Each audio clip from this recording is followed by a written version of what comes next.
The road had long since quieted into that strange kind of silence that feels almost like holding one's breath. Nothing moved quickly anymore. The wind rolled softly over the grass, stirring the edges of plastic tangled in thistles, making dry seed pods rattle where they clung to thin, brittle stalks. The sun, heavy and low in the sky, cast long golden fingers across the gravel and weeds, and everything, every leaf, every patch of dirt, every tree branch, seemed to hold still in a shared pause. Time stretched in that golden light, and from the edge of the overgrown ditch came the first sign of motion. It was slight at first, almost imperceptible. A stir in the underbrush, a faint shift of shadow, and then, emerging slowly, was the shape of a dog. She was not running, not darting out with the light-footed energy of curiosity or play. Her movement was deliberate, dragging, unhurried not by choice but by limitation. Her right hind leg shook slightly with each step, the muscle trembling as if it had long since forgotten how to bear weight properly.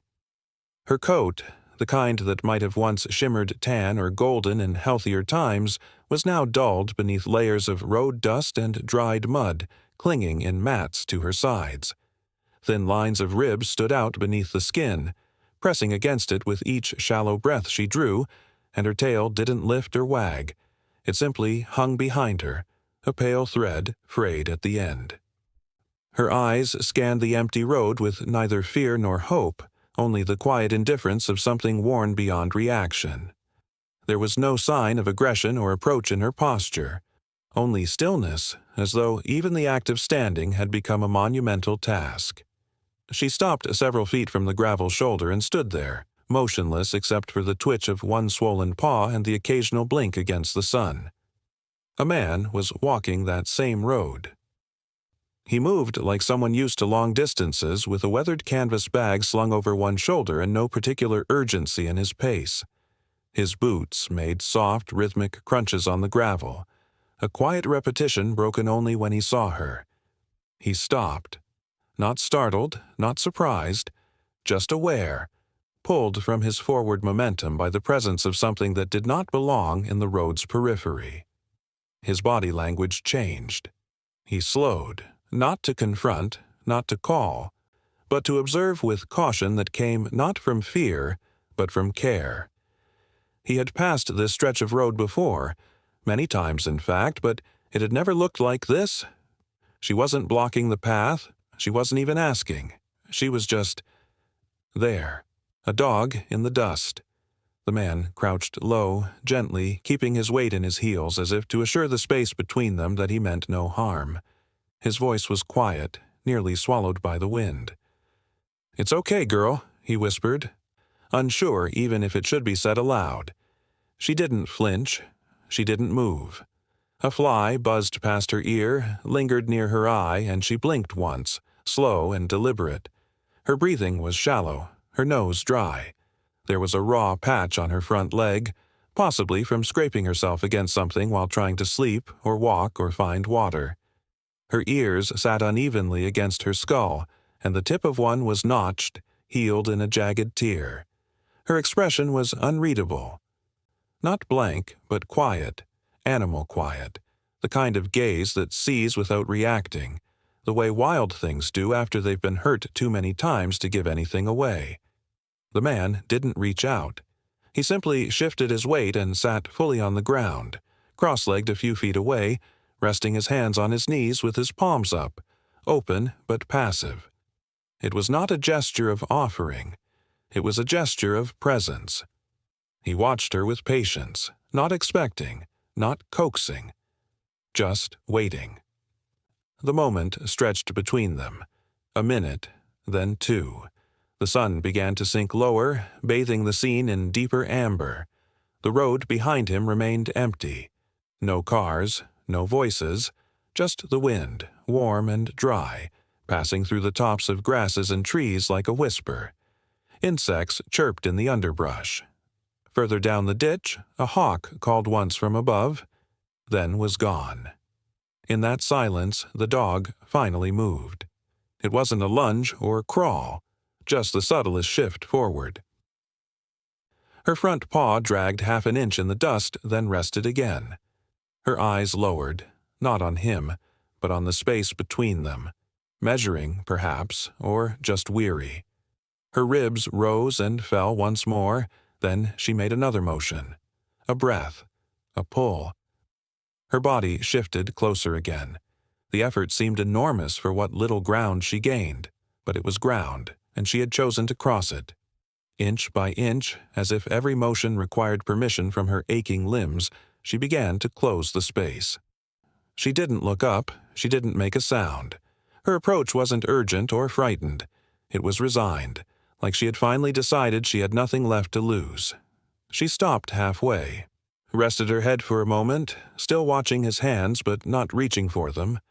Her body settled into the dirt, and with one long exhale, she laid herself down fully. The sigh that came from her was not just tired. It was the sound of something giving up the effort to pretend it could go any further alone. Her side rose and fell in long, slow waves. Her tail, still motionless, rested against the earth. Dust clung to her like a second skin. The man stayed still. His breathing matched the rhythm of the wind now, unhurried, easy. He didn't try to speak again. He didn't shift toward her. He simply remained, present, silent, grounded in the stillness she seemed to need. Minutes passed, soft and undisturbed. The light shifted once more, this time fading into a richer gold as the sun neared the horizon. The shadows of leaves stretched long across the ground. The plastic tangled in the thistle bush shimmered faintly where it spun on the breeze. Somewhere beyond them, a small herd of deer moved through the trees with cautious footsteps, their presence known only by a rustle and the faint snap of a twig. And still, the dog did not move away. If anything, her body relaxed further, though her eyes remained half open. One paw tucked beneath her chest.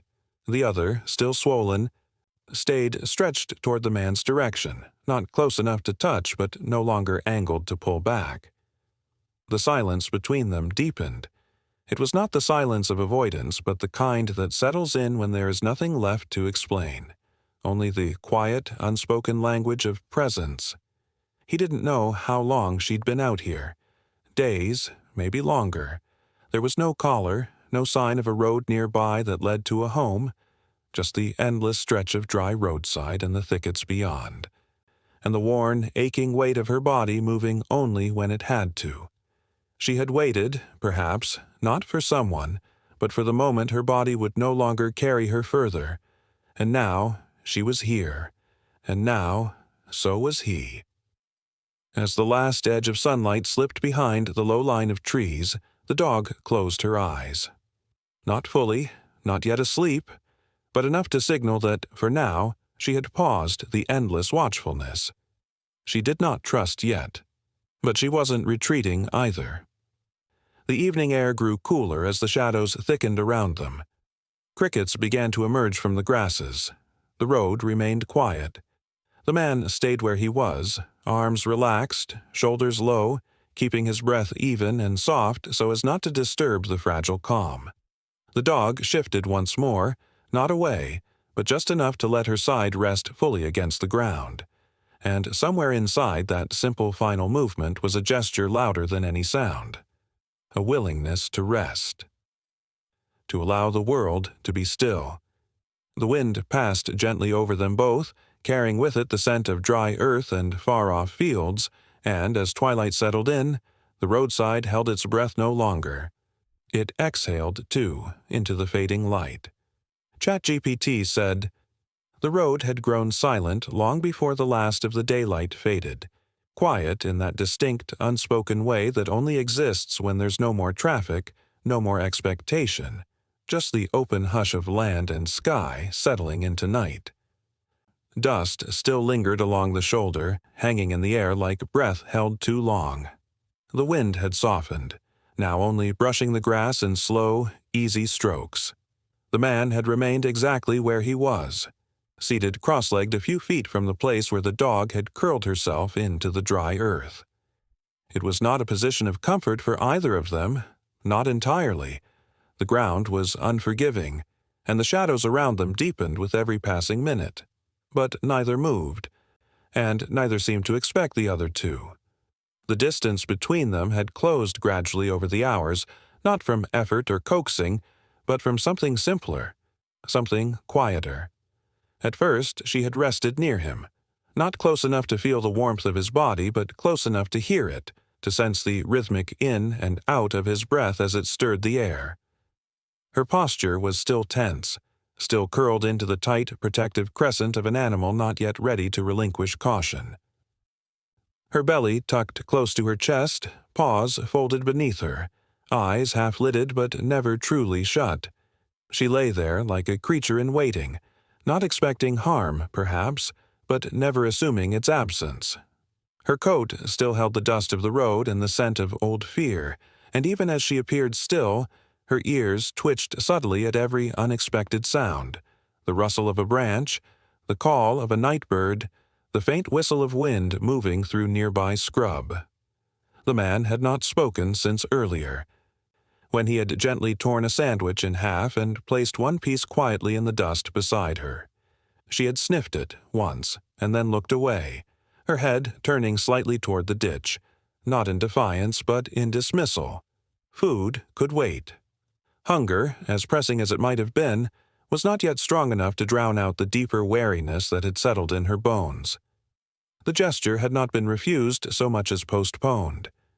He had accepted that, said nothing, only leaned back, resting against a shallow slope in the grass, and pulled from his canvas bag a faded, slightly frayed blanket. With deliberate calm he spread it out beside him, not too near her, not inviting anything, but simply marking that he intended to stay. The colors of the blanket were dulled by years of use, soft and worn, a patchwork of dust and fabric. He lay down slowly, every movement measured, designed not to startle, not to press into the fragile peace that had settled between them like a veil. When he finally rested fully, his head tilted just slightly to keep her in his line of sight, and his hands, now empty, rested palms up beside him. The wind passed over them both, bringing with it the scent of earth and fading heat, the last remnants of a sun that had slipped quietly beneath the horizon. Crickets began their evening chorus from somewhere nearby, their voices high and unbothered, and the hum of the night took shape. For a long time the dog did not move. Her breath came slowly, but not evenly, and her eyes opened and closed in irregular intervals. She did not sleep, but she allowed her body to rest, piece by piece, as though surrendering gradually to the ground. The man made no further gestures. His presence, constant and unmoving, became part of the landscape, like a tree or a stone, just another shape in the dark.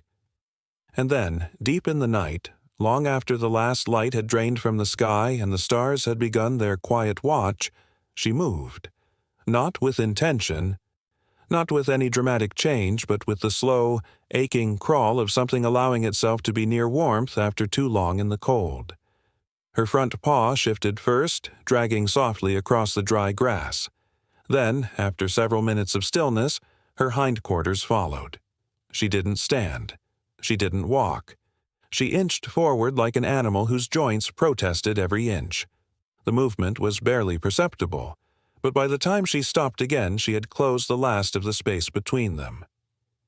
Not entirely. There remained a sliver of air between her body and the edge of the blanket, but now she could feel his warmth, faint and steady, rising in the cool night. Her breathing didn't change. Her body remained coiled, small, as if shrinking from the enormity of the choice she had made. But she stayed. That was the thing. She stayed.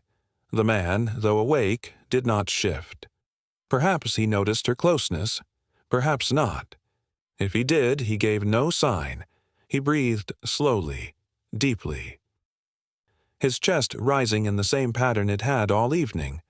From above, the moon cast a pale light across the road, illuminating the dust and dry grass in a soft, silvery hue. Shadows flickered as wind moved across the land, making the low trees sway. And in that stillness, with no audience and no celebration, A quiet decision had been made. Not a decision of trust. Not yet, but of presence. She had not run.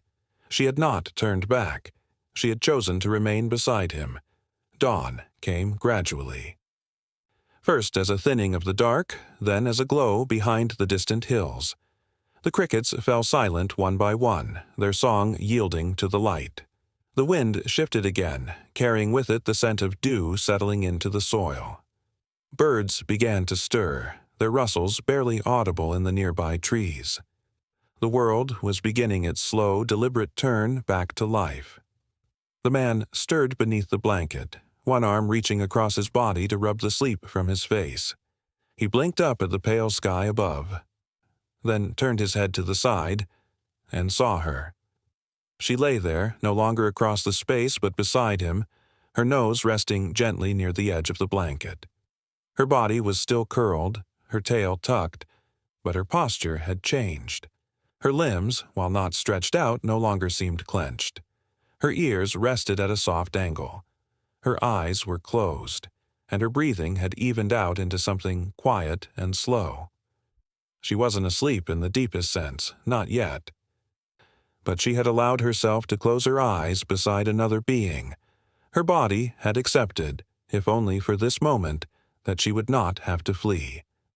The sandwich piece still lay nearby, untouched but no longer alone. It had been joined by the warmth of a body, the stillness of a long night shared, the first small flicker of something like safety. The man did not move toward her. He only watched, his breath held gently in his chest. Around them, the world continued waking. Indifferent and beautiful, as the first light spilled across the field and brushed softly against them both. And she remained, her side rising and falling with the steady rhythm of a creature who had decided, without fanfare, to stay. The roadside was silent, but it was not empty. It breathed in its own way, humming softly with the nearly imperceptible rhythm of forgotten hours. Dry grass, golden and pale, shivered ever so slightly under the persuasion of a listless wind. Not the kind of wind that howled or gusted with purpose. No, this was the sort that simply passed through, indifferent, touching everything, disturbing nothing. Along the edges of the cracked asphalt, the ditch sloped gently downward into a nest of tangled underbrush and thistle, browned from sun and time. In the thorns of one particularly stubborn bush, a torn piece of plastic fluttered, catching stray fingers of sunlight as it spun and twisted, a ghost of something once useful. It moved as if dancing for no one, unaware of its audience or lack thereof. In the shadowy patch just beyond this quiet scene, just beyond where a broken fence slouched like a weary old man, there was a thicket, a narrow grove whose trees leaned inward, conspiring. The grove was cool and still, untouched by the light, holding a breath that the rest of the world had long exhaled. And then, as if the shadows themselves exhaled, something shifted, not with urgency, but with reluctant patience. Low to the ground, almost merging with the earth itself, something stirred. Grass parted gently. Insects that had hummed invisibly fell silent. The torn plastic faltered mid-spin. She stepped out. Not with drama, not with fear. It was as though she'd been waiting, crouched in thought, unsure if the world deserved her presence again, and had finally decided it did. Her body unfolded from the brush with a fluidity that suggested she was used to moving through wild places. She didn't stumble. She didn't flinch at the sudden openness. She merely rose, slow and steady as if the grove had given birth to her. For a moment, she just stood at the edge of the trees, her eyes scanning the vast, empty strip of roadside, taking in the heat shimmer rising off the pavement, the long stretching fence line, the rusted-out signpost that hadn't held a sign in years. There was no one in sight, and yet her posture remained guarded. One arm hung slightly behind her, as if still tethered to the shadow she'd come from. The other brushed a branch out of her tangled hair that looked like it hadn't seen a comb in weeks. Her clothes, if they could be called that, were caked in mud, sun-faded, frayed. Her shoes, one of them missing a lace, barely clung to her feet, toes pushing out from worn fabric like survivors clinging to wreckage. She stepped forward again, this time onto the gravel shoulder of the road. Pebbles shifted beneath her, and she paused to steady herself not because she was weak, but because caution had been ingrained into her. Her face, when it tilted toward the light, held a strange stillness. Not blank, not fearful, but suspended. As if every expression she might wear had to be filtered first through several layers of unspoken questions. She had wide eyes, but they weren't full of wonder. They were tired in the way that eyes get when they've spent too long watching for things that never come, or worse, for things that do. Behind her, in the woods, nothing moved. In front of her, the road stretched in both directions, merciless and sunburnt. There were no cars, no sounds of tires, no hum of civilization. Only the occasional tick of cooling metal from a nearby fence post and the quiet whisper of a breeze too small to matter. Still she stood, poised on the edge of something. Perhaps escape, perhaps confrontation. The ditch beside her was steep and tangled, and her legs bore the red evidence of thorns and nettles. She didn't look at them. She didn't wince. She looked only at the road, as if considering whether it was friend or foe. A hand lifted slowly, shading her eyes, and in that motion was an old ache. Not from injury, from longing. It was as though she were searching for something she'd been promised long ago and still hadn't found. Then, without warning or ceremony, she walked. Her steps were small at first. The gravel crunched softly. She winced, but not from pain. From memory, perhaps. From the act of stepping into a world that had forgotten her. Her stride lengthened with each step, gaining confidence not from hope, but from resolve. She didn't look behind her. Whatever she'd left in that grove, it was done. Or maybe it wasn't, but she had chosen, finally, to stop letting it decide where her feet would go. Her shoulders, hunched when she first emerged, straightened little by little, like old wings remembering how to stretch. A breeze caught her hair.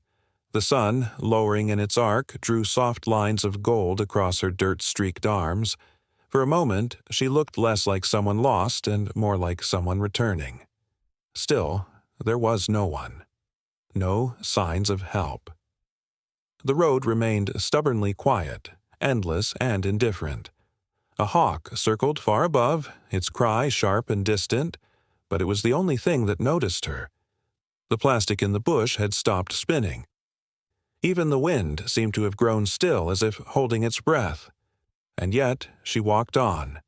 Past the bush, past the ditch, past a field of brittle weeds where a rusted shopping cart lay on its side like a carcass. Her movements were careful but not slow, deliberate, every step a choice. Her shadow grew long behind her, trailing across the road like a thin memory trying to keep up. Occasionally she'd glance sideways, toward the empty fields, the silent trees, not with curiosity, but with the wariness of someone who had learned that danger doesn't always announce itself. There was a stillness in her face, but it wasn't emptiness. It was the stillness of someone who has survived too many things that couldn't be outrun. A girl, perhaps 16, perhaps younger. Time had done strange things to her. Or maybe it was the wild. There was a story in her walk, if anyone had been there to watch it. A story told in limpless strides and shoulders held with caution. In the way her hands hovered close to her sides like they were waiting to catch something. Or someone. But no one was coming. The road stretched on, and so did she. Eventually, she passed a mile marker bleached so pale by the sun it was unreadable. A discarded can crumpled in the dust beside it, its label long gone. She paused briefly, not to read the sign, there was nothing to read, but perhaps to mark that she'd passed a point of some kind. A threshold. Her chest rose and fell with quiet breaths. She didn't seem hurried, but neither did she linger. Each moment she stayed in the open was a gamble, but she kept walking, as if each step was a vow. Whatever lay ahead, she would meet it upright. She would meet it with eyes open, shoulders squared, even if they still bore the invisible weight of whatever she had left behind. The sun dipped lower. Shadows stretched. Distant tree lines grew darker. But she did not stop. The roadside remained quiet, alive in its own forgotten way. The wind returned briefly, nudging the plastic in the thistle once more, and for a moment it danced again, spinning with some faint memory of joy, of color, of purpose, before settling. A car never came. No voice called after her. No hand reached out. And yet she moved forward, out of the grove, into the open, down a road that noticed nothing and promised even less. And still, she walked. The roadside was silent but alive in its own quiet way. Wind moved across the dry grass, carrying with it the faint rustle of insects hidden in the undergrowth. A piece of torn plastic danced in a thistle bush, catching the sunlight as it turned. From the shadows of a narrow grove just beyond the ditch, something stirred, low to the ground, unhurried, almost reluctant. She stepped out as though the act itself was a negotiation between courage and necessity, her form emerging not with confidence but with caution, as if the world had not been kind for some time and she had learned to tread carefully in it. Her limbs moved like she was remembering how to use them, not from lack of strength but from having spent too long curled inward. There was a hesitance in her motion, a pause between each step that suggested she'd been watching for a long time before choosing this exact moment to reveal herself. She moved with the deliberate softness of something that had not been seen in a while and wasn't sure if it wanted to be. The road was empty, no cars, no voices, just that ever-present wind weaving through brittle weeds and the occasional flutter of wings as birds scattered further down the tree line. She blinked into the brightness as though it pained her eyes, squinting at a world that had grown too loud and too fast while she had been away from it. She was not wild in the feral sense, nor fully tame either. She was something in between, something softened by suffering, shaped by solitude, and now trying to exist again in the open.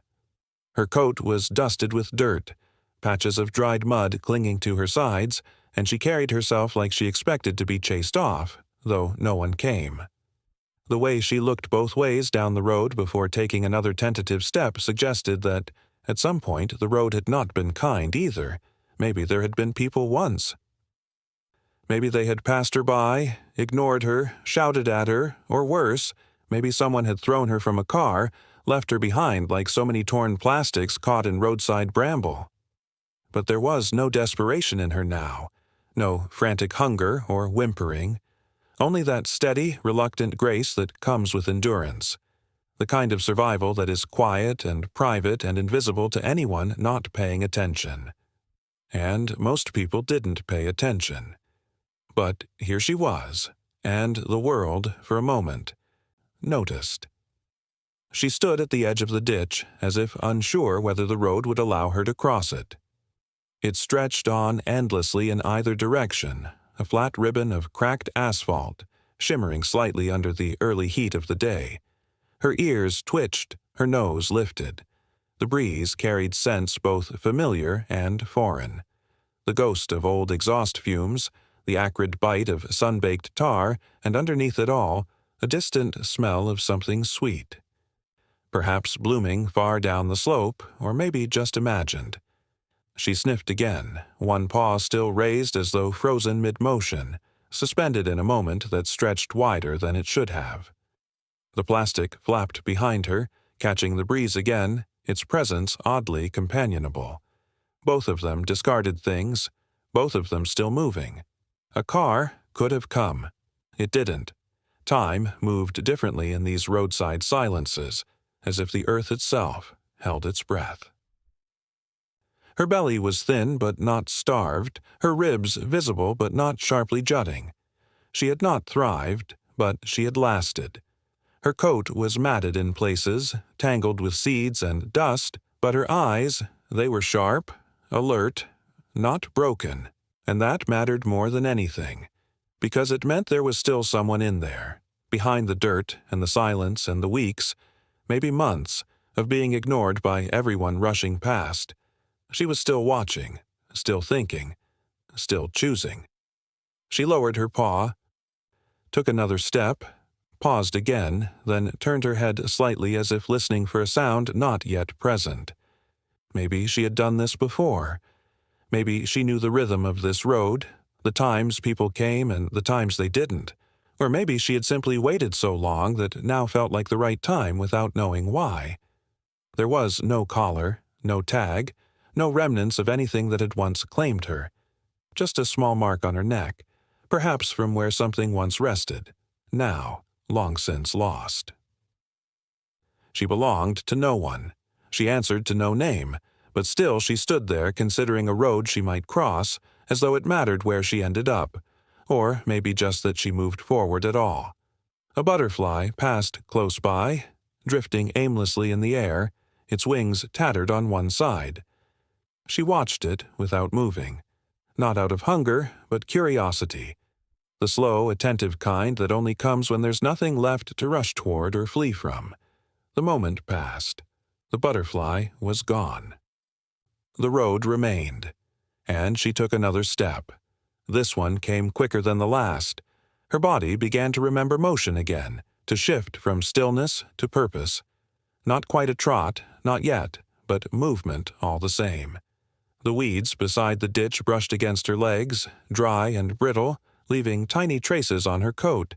She didn't flinch. She didn't look back. And the world, for its part, didn't try to stop her. The wind moved again. A bird called from somewhere unseen. The plastic twitched and twisted in its thorny snare, the sun flickering against it like a fading signal.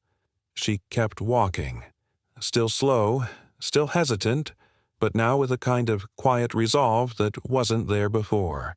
The kind of resolve that builds not from confidence, but from the absence of fear. She had survived something. The details didn't matter, not here, not now. What mattered was that she was moving again, not because she had to, but because she could. The road stretched on ahead, just as silent, just as alive. And as she stepped onto it, paws touching hot asphalt for the first time in what might have been weeks or months or even longer, the world shifted ever so slightly to make room for her return. Weeks moved without ceremony, quietly settling into a rhythm neither planned nor spoken. The days were slower now, measured not by urgency but by small routines that built themselves. Water changed in the bowl by the porch, soft food placed gently on a chipped ceramic plate. A clean towel laid out beneath the bench where she sometimes chose to sleep. Her wounds no longer bled. The skin beneath the scabs had started to knit together, rough at first, then smoother as time passed. The rawness at her side faded to a pale scar beneath fur that grew and softer than expected, a quiet brindle pattern rising beneath the tan, like a memory surfacing from beneath the dust. She didn't limp as often. Her gait still carried a subtle hesitation, a guardedness in the way she lowered her body to rest or turned her head to listen, but it no longer looked like pain. It looked like caution, like memory. Some days she lay near the porch and watched birds gather on the wire. Other days she wandered to the edge of the grass, nose lifted to the breeze, still testing its direction, its scent, its mood.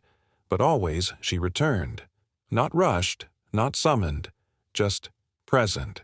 She moved through the world as if it was hers to navigate now, not something she had to escape. The man didn't tell her what to do. He didn't give her orders, didn't force proximity. He simply made space for her, and in doing so, she began to fill it. Her name was spoken only when needed. A quiet thing, almost reverent. And even then, he rarely needed to use it. A tilt of the head, a low sound in the throat, a slow turn of his hand, and she would come. Always slow, never startled, as though she knew she wasn't being called out of command, but out of companionship. And she chose to answer. What grew between them wasn't loud, wasn't quick, and wasn't certain, but it was steady, built on hours spent not touching, not coaxing, not commanding, just being. She came to sit beside him, not for reward, not for shelter, but because the quiet between them was safer than the noise behind her. The noise she no longer fled, but still remembered. At night, she sometimes pressed her side against the wooden planks of the porch and dozed lightly, ears twitching to distant sounds. On cooler evenings, she'd lay closer, one paw stretched out over the toe of his boot, the warmth of her breath pooling against the cuff of his jeans. He never moved her. When morning came, he greeted her without fanfare, just a slow lean, a quiet moment to rest a hand against her shoulder, rough fingers brushing over fur that no longer held the grime of the road.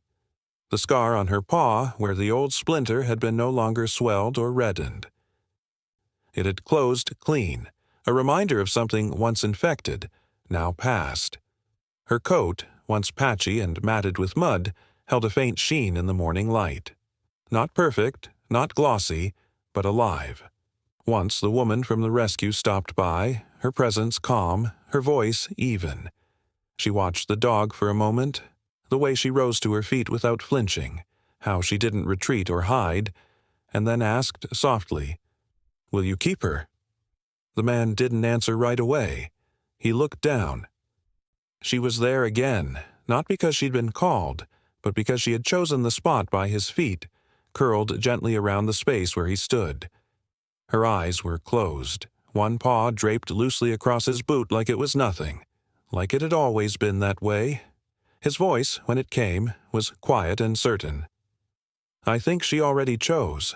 The woman smiled, nodded once, and said nothing more.